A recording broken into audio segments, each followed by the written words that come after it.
Hi, I'm Andy Sherwood. Thanks for joining us today for the Vault Denim Compensation Plan Session 1. Today we're going to talk about some principles that were used in developing the compensation plan. First, we'll start with the summary explanation.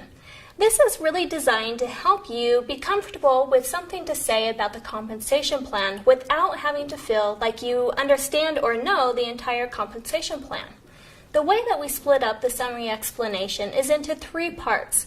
First, when you sell, you can earn between 20 and 35% on all of your personal volume. That's the things that you purchase as well as the things that you sell.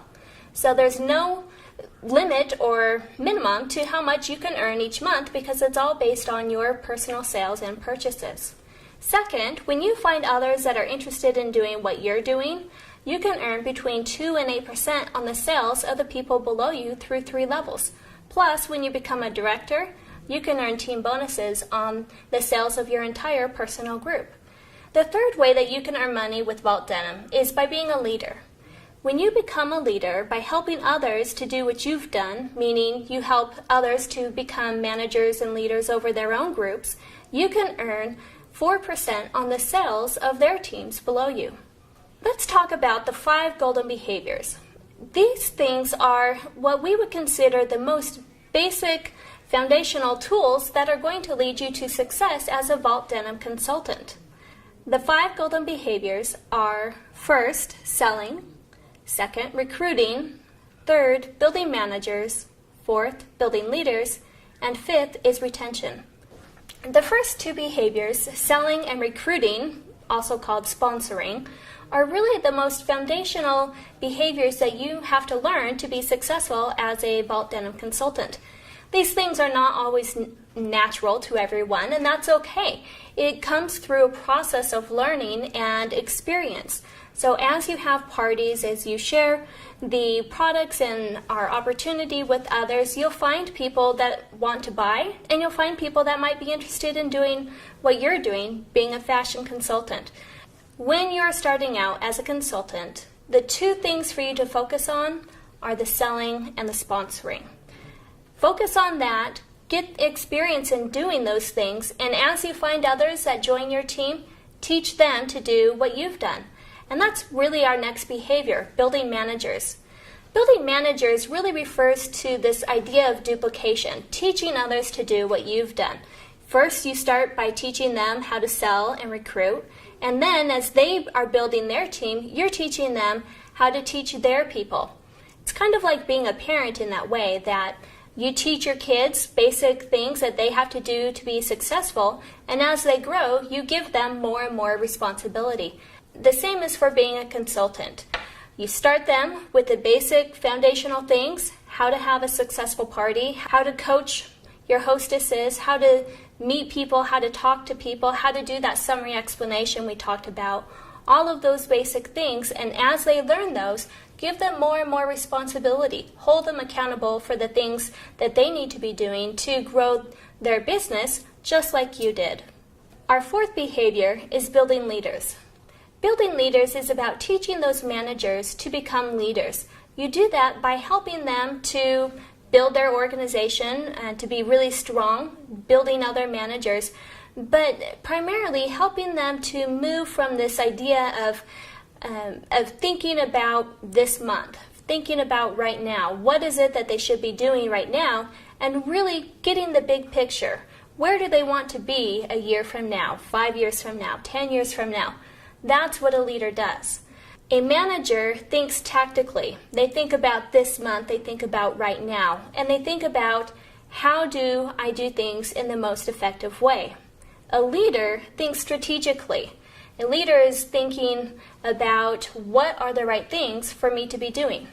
So as a leader, you're teaching others to become leaders by helping them make that transition. The last behavior is retention. Retention is really built into each of the other core behaviors. As you teach someone to sell, you'll find that they're going to be willing to stick around because they're having success. They're feeling like they're doing something well, and they want to continue to do that. As you teach them to sponsor others, to recruit, you'll find that their retention goes up too. It's always better to have a buddy in the business because you have someone to share your experiences with. So recruiting can lengthen their time with the business. So retention is built into all of those 4 other behaviors. As you work to build those behaviors and to teach those to others, you'll find that the retention of your group skyrockets. For the final part of this session, we're going to talk about an overview of the career path to give you insight to what the next training sessions are going to be about. The career path is really separated into 3 parts. First is the consultant, the second, the manager, and the third is the leader. The consultant is someone who is focused on selling and recruiting. That's their primary behavioral emphasis. They're developing those skills and learning to be successful at selling and recruiting. A manager continues to sell and recruit, but now they're also teaching others to do what they've done. They're duplicating themselves, that building manager's behavior. The third part is the leader. The leader continues to sell and recruit, and they continue to build managers because they always have to be an example. That is so important that you are always setting that example for the others in your team. But as a leader, you're focusing most of your time on building managers and building leaders. For the remainder of this session, we're going to talk about the career path and give you insight into what the different portions or different roles of the career path are. The consultant role focuses on 2 basic behaviors, the selling and the recruiting. Those 2 things are so critical to learn right off the bat. And so that's the focus of those first couple of titles that are within that consultant role. The next role is a manager. The manager comprises of 3 titles, the gold consultant, platinum consultant, and director titles. The manager continues to sell and recruit. You have to set an example for your team by selling and recruiting. If you stop, they will too. So that's a really important principle, that you're always selling and recruiting. You're always doing those basic things that lead to success. As a manager, not only do you sell and recruit, you build managers. Again, that's duplication, teaching your team how to do what you've done, how to be successful in their selling and sponsoring. The third role is the leadership role. Within this role, we have the Ruby Director, Sapphire Director, Emerald Director, and Diamond Director titles. The leadership path is an exciting opportunity and really encompasses all of those behaviors that we've talked about. A leader continues to sell and recruit, and they continue to work with their personal group, building managers, teaching them to do what they've done. But then the leader is also teaching those managers that have developed below them how to become a leader, how to think strategically, how to see the big picture and help others to do what they've done. The remaining training sessions will encompass these different roles and the earnings opportunities associated with these different titles that we'll talk about. We hope you'll join us for those sessions.